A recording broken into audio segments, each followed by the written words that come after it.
Hello friends, welcome to my channel. आज हम एक बहुत ही इंपॉर्टेंट टॉपिक में बात करने वाले हैं जो कि सीबीएसई एफिलिएटेड स्कूल से जुड़ा हुआ है। जैसा कि आप स्क्रीन पे देख पा रहे होंगे, ये सर्कुलर जुलाई 2 2025 को रिलीज़ हुआ था और इसका मेन फोकस है स्कूल्स में डिजिटल इंफ्रास्ट्रक्चर को लागू करना। अब बात कर लेते हैं कि ये सर्कुलर क्यों आया। तो सीबीएसई का कहना है कि नेशनल एजुकेशन पॉलिसी यानी कि एनईपी 2020 को ध्यान में रखते हुए स्कूल्स के लिए टेक्नोलॉजी और डिजिटल एजुकेशन अब और भी ज़रूरी हो गई है। अब तक स्कूल्स में एक कंप्यूटर लैब होना काफ़ी था, लेकिन अब हर स्कूल्स में एक स्ट्रॉन्ग डिजिटल सिस्टम बनाना मैंडेटरी है। तो जानते हैं कि सर्कुलर्स के कुछ मेन पॉइंट्स में कि क्या क्या चीज़ें बदली गई हैं। ये सर्कुलर स्कूल्स को कुछ नए रूल्स फॉलो करने के लिए कहता है, इसे ध्यान से सुनिएगा। सबसे पहले बात करेंगे कंप्यूटर्स की संख्याएं यानी कि नंबर ऑफ कंप्यूटर्स।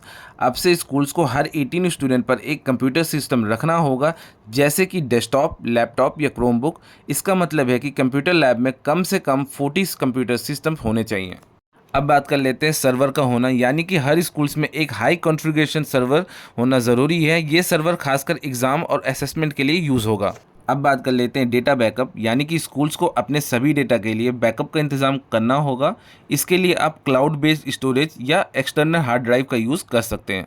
अब बात कर लेते हैं इंटरनेट कनेक्टिविटी की। मीन्स स्कूल्स को हाई स्पीड इंटरनेट कनेक्टिविटी देनी होगी, जो कि लीज लाइन या वाईफाई के थ्रू हो सकती है। अब बात कर लेते हैं एसेसरीज की। हर कंप्यूटर लैब में कम से कम 2 प्रिंटर और 2 स्कैनर होने चाहिए। साथ ही साथ सभी कंप्यूटर सिस्टम को पावर बैकअप देने के लिए यूपीएस होना मैंडेटरी है। अब बात कर लेते हैं सॉफ्टवेयर्स की। तो स्कूल को लाइसेंस सॉफ्टवेयर जिसमें एंटीवायरस और सिक्योरिटी सिस्टम शामिल है, उसका यूज़ करना होगा। अब बात कर लेते हैं क्लासरूम टेक, यानी कि स्मार्ट बोर्ड्स। क्लासरूम में स्मार्ट बोर्ड का यूज़ करना होगा जो कि एंड्रॉयड ओएस पर चलते हों और साथ ही साथ EDLA सर्टिफाइड हों। As per the circular, CBSE ने यह भी साफ किया है कि स्कूल एक्सटेंशन या अपग्रेडेशन के वक्त इस डिजिटल इंफ्रास्ट्रक्चर की जांच की जाएगी। अब बात कर लेते हैं स्पेसिफिकेशंस और रिक्वायरमेंट की, यानी कि सर्कुलर में ये भी बताया गया है कि कंप्यूटर्स और सर्वर के लिए स्पेसिफिकेशन क्या होनी चाहिए, जैसे कि आप स्क्रीन पर देख पा रहे होंगे।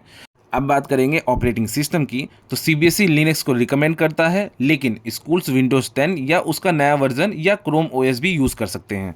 अब बात कर लेते हैं प्रोसेसर की। तो डेस्कटॉप और लैपटॉप के लिए कम से कम इंटेल iCore 5 जो कि 10th जनरेशन या उससे ऊपर होना चाहिए, या उसके बराबर का प्रोसेसर कोई भी हो सकता है। साथ ही साथ आप इंटेल सेलेरियन N सीरीज़ या उससे अबव या मीडियाटेक का कोई सा भी सीरीज़ या उससे अबव यूज़ कर सकते हैं।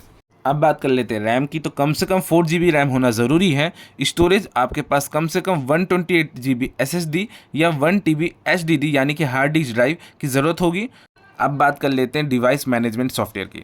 ये एक बहुत ही इंपॉर्टेंट पॉइंट है। स्कूल को ऐसे सॉफ्टवेयर यूज़ करना होगा जो IT एडमिट्स को रिमोट मॉनिटरिंग, डेटा वाइपआउट और सेफर ब्राउजिंग एक्सपीरियंस प्रोवाइड करने में सुविधा दे। अब बात करते हैं सर्वर की। तो सर्वर के लिए कुछ स्पेसिफिक डिटेल्स हैं। तो सबसे पहले बात करते हैं प्रोसेसर की। तो आप प्रोसेसर यूज़ कर सकते हैं इंटेल कोर i7 का जो कि 16 GB रैम का होना चाहिए, या आप इंटेल Xeon यूज़ कर सकते हैं जो कि D, E या W सीरीज़ के हो सकते हैं। ठीक है। रैम की अलग से बात करें तो आप रैम 16 GB या उससे ज़्यादा भी यूज़ कर सकते हैं। और स्टोरेज की बात करें तो 2 TB SSD होनी चाहिए, या आपके पास में 2 TB की 4 इंटरनल HDD होनी चाहिए। तो फ्रेंड्स, ये था सीबीएसई के कुछ नए और इम्पॉर्टेंट अपडेट्स। इस सर्कुलर का मकसद है कि एजुकेशन को और भी बेहतर बनाना और डिजिटल बनाना। आई होप आपको वीडियो अच्छी लगी होगी, इन्फॉर्मेटिव लगी होगी। वीडियो अच्छी लगी हो तो please like and subscribe to my channel. मिलते हैं नेक्स्ट वीडियो में। Thanks for watching.